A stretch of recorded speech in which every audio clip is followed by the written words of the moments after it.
Here we have unassisted single leg lowering. So Greg's gonna be laying on his back. He's gonna bring both legs to the sky. Now the key here is he's gonna go as high as he can while keeping both knees locked. If he goes too high and bends his knees, we don't want that. So however high you can get your legs without the knees bending. From there, he's gonna lower one leg, slow and controlled, keeping both knees locked. Good, and back up.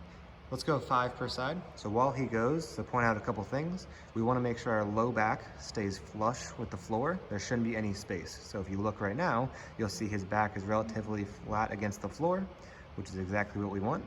And as he lowers, he's only going as far as he can control.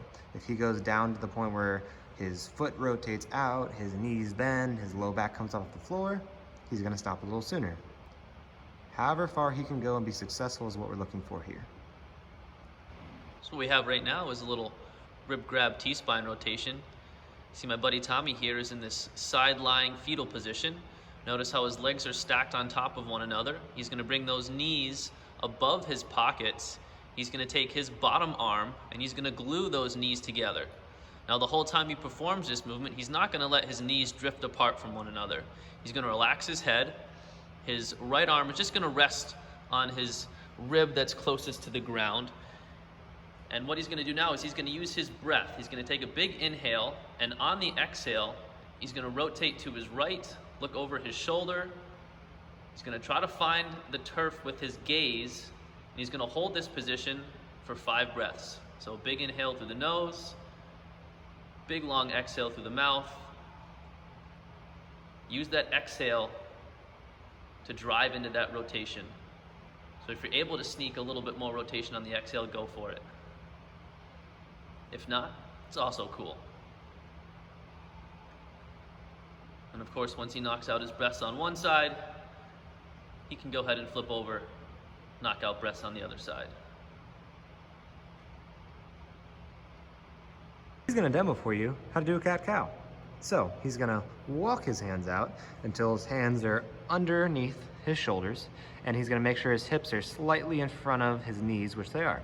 From there, he's gonna start at either end pointing once, whether Macho Man or Sad Dog. So you pick, Pavlos.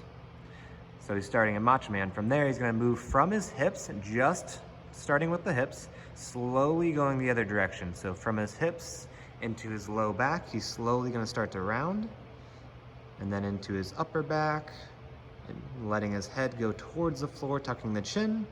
From there, he's in Sad Dog. He's gonna start at the hips again. So he's gonna go hips, low back, middle of the back, upper back, and the head, slowly moving one piece at a time. Let's go ahead and do 3 totals, so 2 more, Pavlos.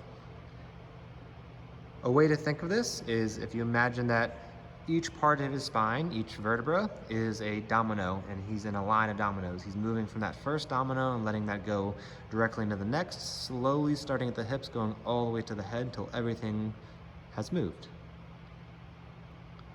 Making sure to move slow and controlled. We don't want to just kind of jump to the position. There should be tension throughout.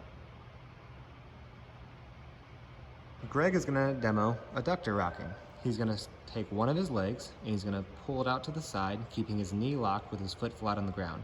And from here, we're doing the same movement as we would with a normal quadruped rock back. He's going to pull his hips back towards his heel and pull himself back forward. Main thing to look for here is keeping a tall and tight position throughout, so we're not letting the low back tuck under. Yep, we're not rounding, and we don't want that knee to bend on the left leg. And he's gonna pull back and pull forward. We'll do a total of 6 here. And you should feel a stretch on the inside of your thigh, so in his case, on his left leg, with it being locked out. Good. So we have Coach Greg here. He's gonna demo a push-up to downward dog. So he's gonna start in a normal push-up position, his tall and tight with the belt buckle to chin, hands are underneath his shoulders, legs are straight. From there, he's gonna transition to a downward dog. He's gonna pull his hips to the sky, driving his arms through the floor. If he needs to or wants to bend his knees slightly, that's fine. He's staying long through the arms, so he takes one full breath, and then he's gonna cycle back to his normal push-up position. So he's back to the push-up, And he's gonna reach through the floor with his arms, back to the downward dog. Same thing again, take a full breath in the nose, full breath out the mouth. And he's gonna repeat that for a total of 5 reps total. So 1 rep is gonna be going from push-up to downward dog, taking a full breath, and then pulling back through. That's 1, he'll do 5. Something to keep in mind here is as